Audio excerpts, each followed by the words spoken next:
ఈరోజు దేవుని వాగ్దానము. కాబట్టి ప్రభువు తానే యొక్క సూచన మీకు చూపును.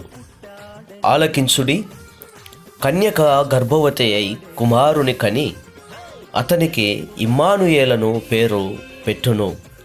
యెషయా గ్రంథము 7వ అధ్యాయము 14వ వచనము.